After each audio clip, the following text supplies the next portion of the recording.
There was a day, in the first gust of autumn, that the banners and standards of the camp below were shifted and bugles blew tinnily up the slopes of the castle.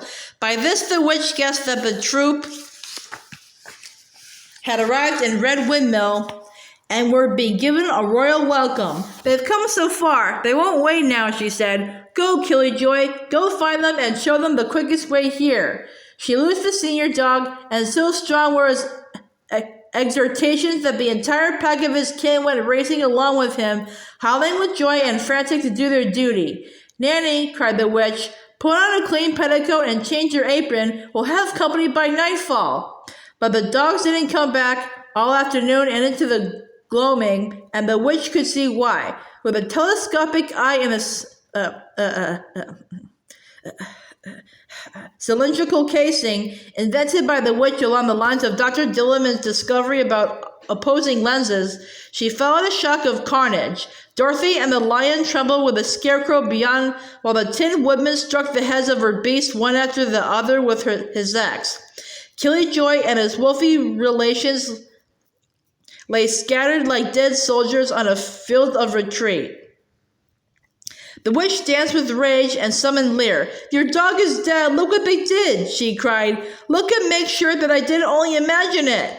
Well, I didn't like that dog very much anymore, said Lear. He had a good long life anyway, he concurred tremblingly, but then trained the glass on the slope again. You fool! That Dorothy is not for messing with, she cried, slapping the instrument out of his hand. You're awfully on edge for someone about to have company, he said sullenly. They are supposed to be coming to kill me, if you remember, she said, although she had forgotten that, as she had forgotten her desire for the shoes, until she saw them again in the glass. The wizard had not demanded them of Dorothy. Why not? What fresh campaign of intrigue was this? She wheeled about her room, whipping pages of the grimoire back and forth. She recited a spell, did it wrong, did it again, and then turned and tried to apply it to the crows. Though the original 3 crows had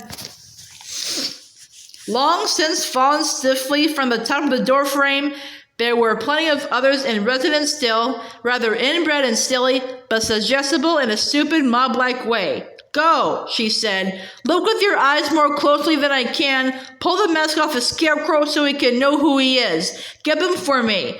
Peck out the eyes of Dorothy and the lion, and 3 of you go on ahead to the old Princess Nastoya out there in the 1,000-year grasslands, for the time is coming when we will be reunited, all of us. With the help of the grimoire, the wizard may topple at last. I never know what you're talking about anymore, said Lear. You can't blind them.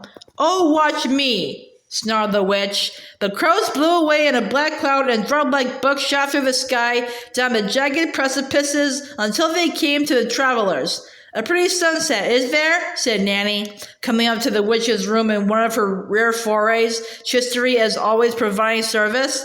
She sent the crows out to blind the guests coming for dinner. What?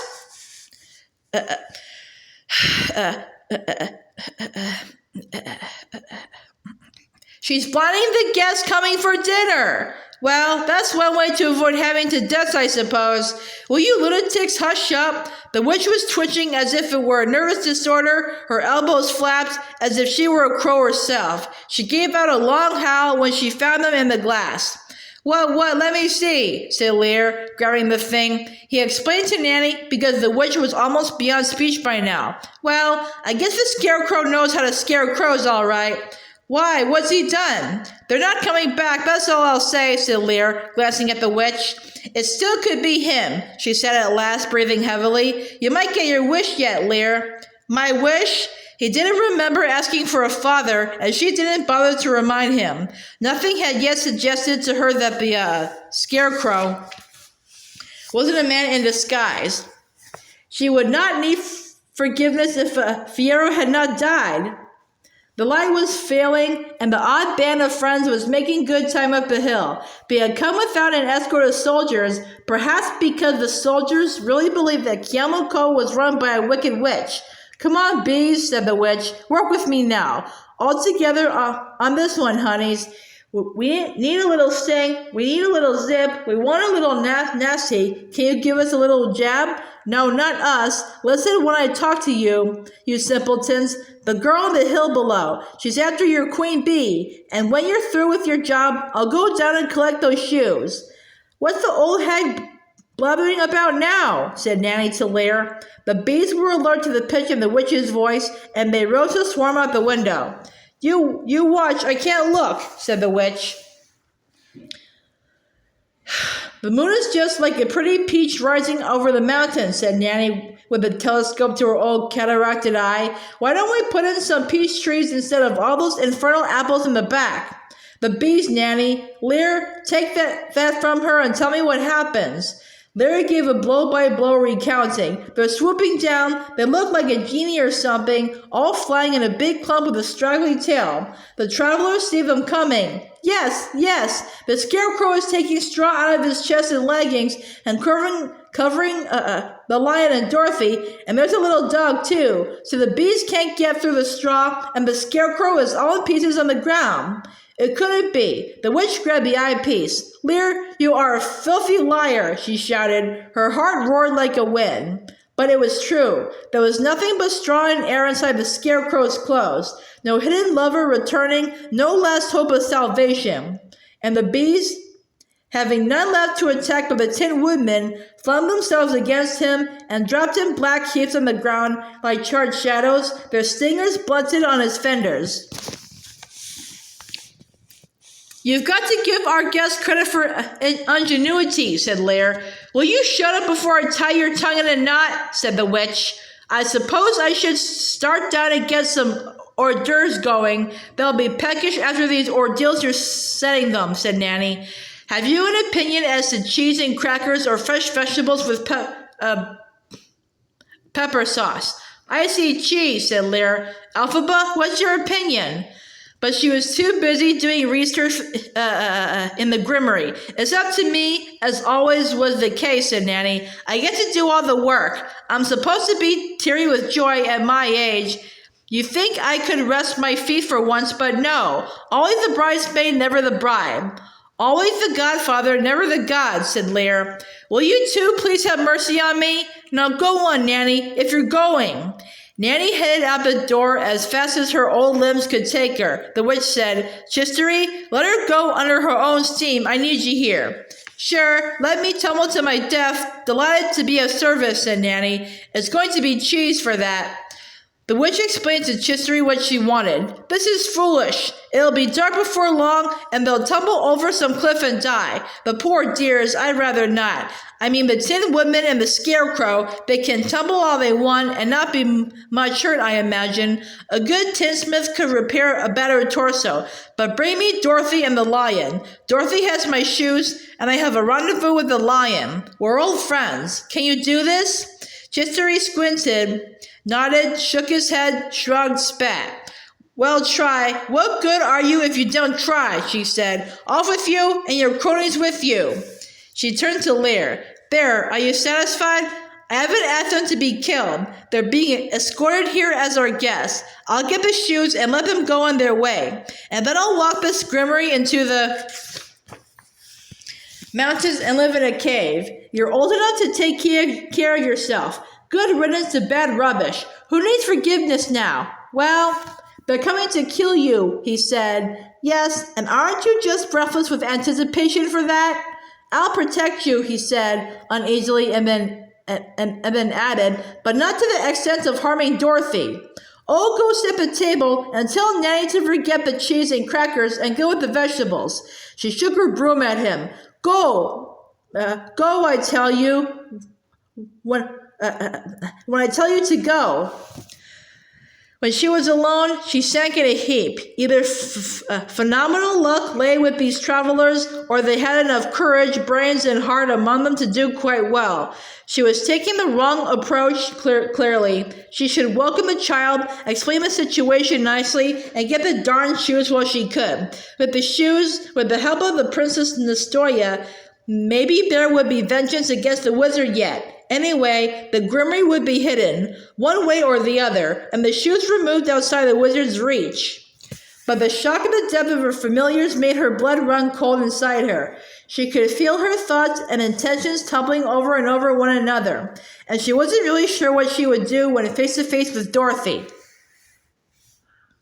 Lyra and Nanny stood on either side of the doorway, smiling, when Chistery and his companions came down with an ill-judged whomp, dumping their passengers onto the cobbles of the inner courtyard. The lion moaned in pain and wept from vertigo. Dorothy sat up, clutching the small dog in her arms, and said, And where might we be now? Welcome, said Nanny, genuflecting.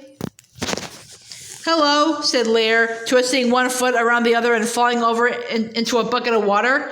You must be tired after your long trip, said Nanny. Would you like to freshen up some before we have a little light meal? Nothing fancy, you know. We're way off the beaten track. Mrs. Kiyomoko, said Lear, being red and standing up again, the stronghold of the Arjiki tribe. This is still Winky territory, said the girl anxiously. What'd she say? The little Poppins, tell her to speak up, said Nanny. It's called the Vinkus, said Lear. Winky is a kind of insult. Oh, goodness, I wouldn't want to offend anyone, she said. Mercy, no. Aren't you a pretty little girl? All your arms and legs in the right place, and such delicate, sensible, inoffensive skin, said Nanny, smiling.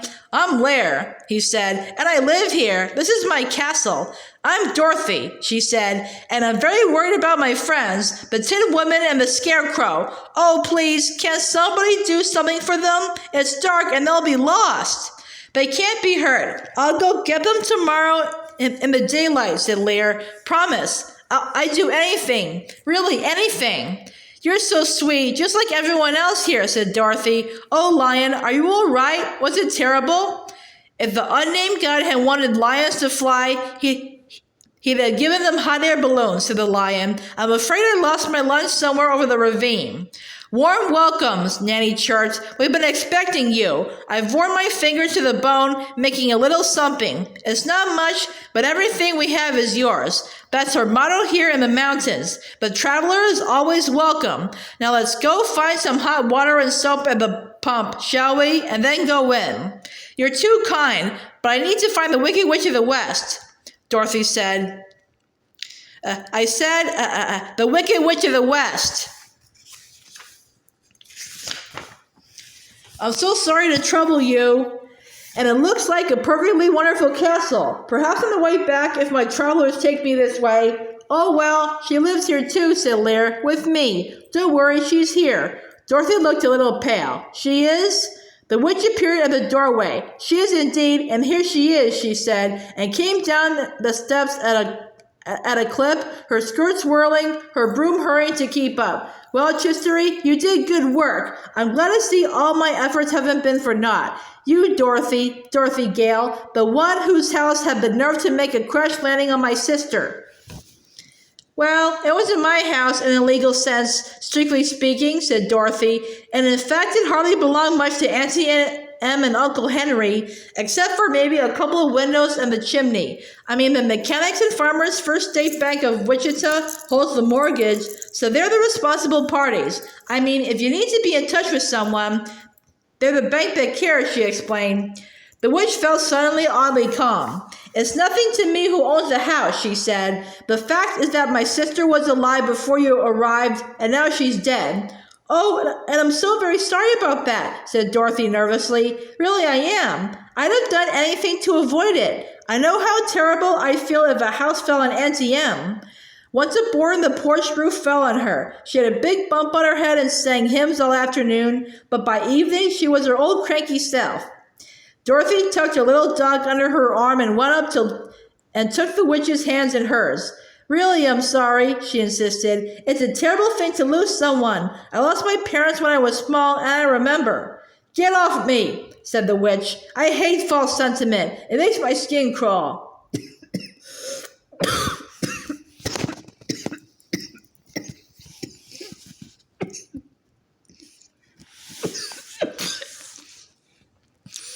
But the girl held on with a ragged sort of intensity and said nothing, just waited. Let go, said the witch. Were you close with to your sister? Asked Dorothy. That's not the point, she snapped. Because I was very close to my mama, and when she and Papa were lost at sea, I could hardly bear it. Lost at sea? How do you mean? Said the witch, detaching herself from the clinging child. They were on their way to visit my grandmama in the old country because she was dying, and a storm came up and their ship went over and broke in half and sank to the bottom of the sea, and they drowned every soul on board. Oh, so they had souls, said the witch, her mind recoiling at the image of a ship in all that water. And still do. That's all they have left, I suspect. Please, will you not cling so? And come in for something to eat. Come on, you too, said the girl to the lion, and it sulkily rolled onto its big padded paws and followed along. So now we turned into a restaurant, thought the witch darkly. What, shall I send a flying monkey down to Red Windmill to engage a violinist for mood music? What a most peculiar murderer she is turning out to be. The witch began to think about how she might disarm the girl. It was hard to tell what her weapons were, except for that sort of inane good sense and emotional honesty. During dinner, Dorothy began to cry. What? She would have preferred the vegetables to the cheese, said Nanny. But the girl would not answer. She set both her hands on the scrubbed oaken tabletop, and her shoulders shook with grief. Lear longed to get up and wrap his arms around her. The witch nodded grimly that he was to stay put. He whacked his milk mug hard on the table in annoyance.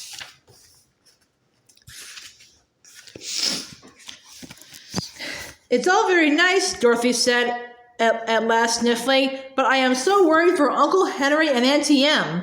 Uncle Henry frets so when I'm just a wee bit late from the schoolhouse, and Auntie Em, well, she can be so cross when she's upset. All aunties are cross, said Lear. Eat up, for who knows when another meal will come your way, said the witch. The girl tried to eat, but kept dissolving into tears. Eventually, Lear began to tear up, too. The little dog, Toto, begged for scraps, which made the witch think of her own losses. Killjoy, who had been with her 8 years, a fly-ridden corpse going stiff on the hill among all his progeny. She cared less about the bees and the crows, but Killjoy was her special pet. Well, this is some party, said Nanny. I wonder if I should have pretty things up with a candle. Kindle, candle, candle, said Chistery. Nanny lit a candle and sang happy birthday to you to make Dorothy feel better, but no one joined in. Then silence fell. Only Nanny kept eating, finishing the cheese and starting on the candle. Larry was turning white and pink by turns, and Dorothy had begun to stare blankly at a knothole in the polished wood of the trestle table. The witch scratched her fingers with her knife and ran the blade along her forefinger softly, as if were the feather of a phoenix. What's going to happen to me? Said Dorothy, lapsing into a monotone. I shouldn't have come here. Nanny Lear, said the witch, take yourselves out to the kitchen. Bring the lion with you. Is that old bag talking to me? Nanny asked Lear. Why the little girl crying? Are food not good enough for her? I'm not leaving Dorothy's side, said the lion. Don't I know you? Said the witch in a low, even voice. You were the cub that did experiments with a science lab at Shiz long ago. You were terrified then, and I spoke up for you. I'll save you again if you behave. I don't want to be saved, said the lion petulantly. I know the feeling, said the witch, but you can teach me something about animals in the wild, whether they revert or how much. I take it you were raised in the wild. You can be of service. You can protect me when I go out of here with my grimoire, my book of magics, my Malleus, Maleficarum, my mesmerizing Incunabulum, my Codex of Scarabaei, Phalpha and Gamadian, my text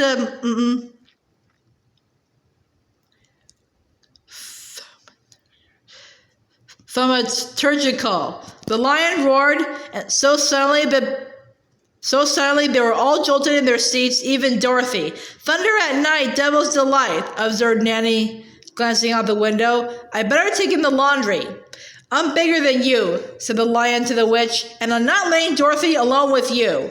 The The witch swooped down and gathered the little dog in her arms. Chisery, go dump this thing in the fish well, she said. Chisery looked dubious, but scampered away with Toto under his arm like a yapping furry loaf of bread. Oh no, save him, someone, said Dorothy. The witch shot out her hand and pinned her to the table, but the lion had catapulted into the kitchen after the snow monkey and Toto. Lear, lock the kitchen door, shouted the witch.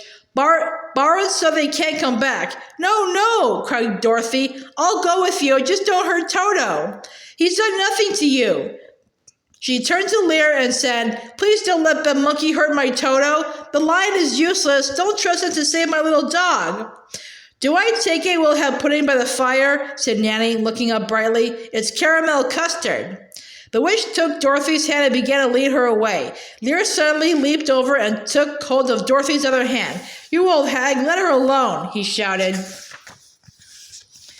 Lear, really? You picked the most awkward time to develop character, said the witch, wearily, quietly. Don't embarrass yourself and me with this charade of courage. I'll be all right. Just take care of Toto, said Dorothy. Oh, Lear, take care of Toto, no matter what. Please, he needs a home. Lear leaned over and kissed Dorothy, who fell against the wall in astonishment. Release me, mumbled the witch. Whatever my faults, I don't deserve this.